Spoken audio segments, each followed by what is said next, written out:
В Национальном художественном музее республики на постоянной экспозиции русской живописи 18-го, конца 19 века выставлена работа художника Архипа Куиджи «Лунная ночь». Как отмечают специалисты музея, работа Куиджи в Якутию поступила еще в 1953 году. С тех пор прошло 66 лет. Работа «Лунная ночь» находится на постоянной экспозиции. Жители и гости столицы могут познакомиться с работой выдающегося живописца, посетив Национальный художественный музей Якутии. По словам же работников музея, работы Куиджи отличаются своеобразностью.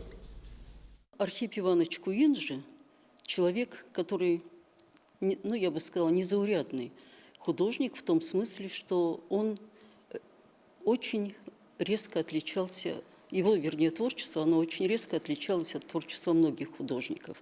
То есть, как бы, очень самобытный художник. Первоначальное образование он получил в мастерской Айвазовского. Естественно, что он как бы унаследовал тот опыт, который был характерен для творчества Ивана Константиновича Айвазовского.